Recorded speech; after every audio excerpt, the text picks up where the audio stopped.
This is 7 and 4 News Today. All right, 6 o'clock now on a Friday morning, taking a live look over the Straits of Mackinac, and we've been talking about just how dark it is in the mornings now, and 51 degrees. Kind of a chilly start to the morning. Hopefully that's not going to stick around, Mark. No, it's going to warm up later today, and this afternoon is going to be very mild. So the next couple of days, I think today, Saturday, Sunday, great days to get outside and enjoy the weather. A little cool in the morning, but of course mild in the afternoon and lots of sunshine. Now these are the current temperatures, and they're mostly 40s and 50s, but take a look at Grayling. Grayling has now dropped to 38 degrees. So even chillier there, 38 degrees at Grayling, 58 down at Detroit, 58 out of Minneapolis, 62 currently in the Chicago area. Hour by hour, you can see how cool it'll be this morning. It'll average 49 degrees at 7 o'clock. But 64 at 10 o'clock, 68 at 1 o'clock, 70 will be the average temperature around northern Michigan at 4 o'clock. Beautiful weather for getting outside, enjoying yourself for the day or the weekend. And you can see the weekend's going to warm up a little bit. Some of the highs on Sunday will get in the low 80s on Sunday. But we need a bit of rain. Got a chance. I'll tell you about that in a few minutes.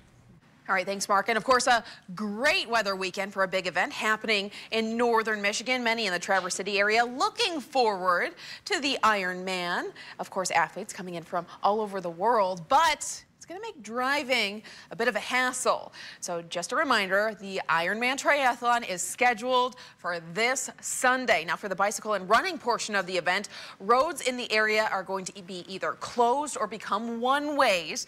Now those changes are taking place for a good chunk of Sunday from 4 a.m. to 2 p.m. We do have a map with all of those roads impacted, which are quite a few, posted on our website, UpNorthLive.com.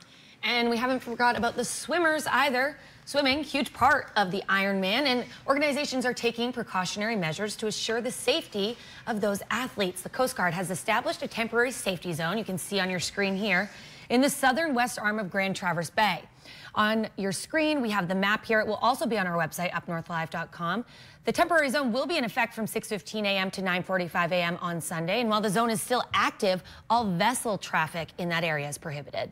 Well, it's an issue that affects too many northern Michigan teens in the eastern Upper Peninsula. It's estimated that 100 teenagers are homeless. Now, one organization is doing its part to help solve that problem. The Chippewa County Family Project broke ground on their new teenage foster care home in Sault Ste. Marie. Now, coming up in the next half hour, 7 and 4's Paul Stino. He'll take us to that groundbreaking and introduce us to all of the people that are making this new facility happen.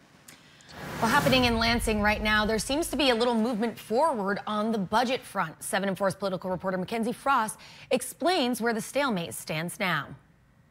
Governor Gretchen Whitmer, Senate Majority Leader Mike Shirkey, and House Speaker Lee Chatfield all coming together for a face-to-face meeting to talk about the budget and roads. Much of the summer has been spent talking about the fact that we don't have a finalized plan for these two major issues impacting the state.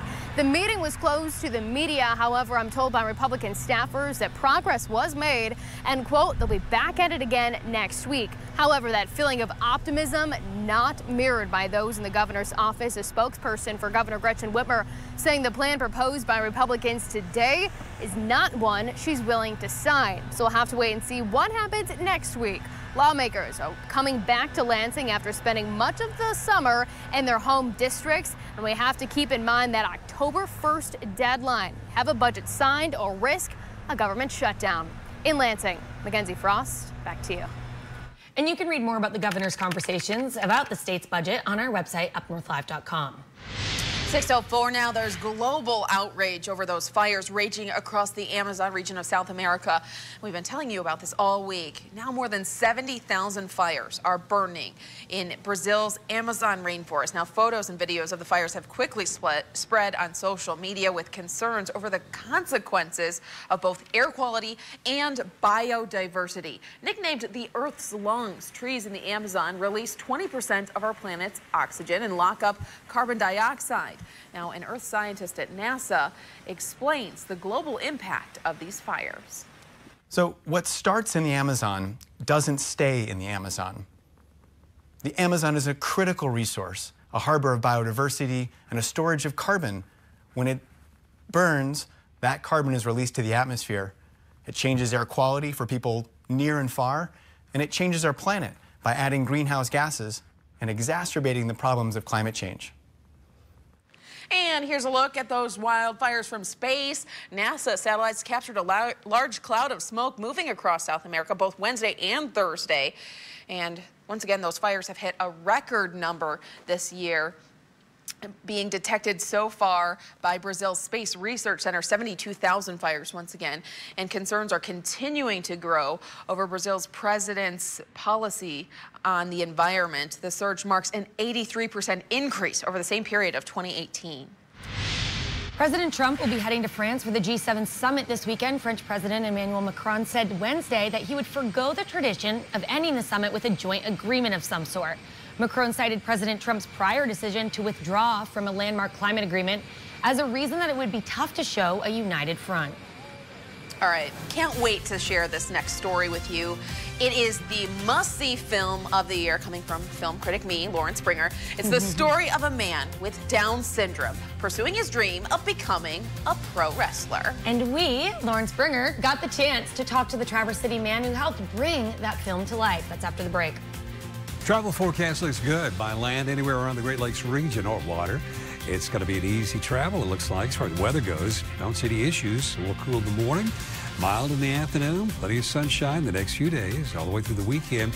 Most of it stay dry. There might be just a spot of rain today, just spots, nothing now, but you might just sprinkle today. The next chance of rain for us is Monday afternoon and evening. Nationwide, fire danger in Wyoming, fog in Nashville. I tell you what's not on this map today, this national map. There's no heat advisory for the first time in about a week. If you're traveling by air, I don't see delays at any of the airports we check on every morning, at least weather delays. Don't see them. Things look good. More about our forecast in a few minutes.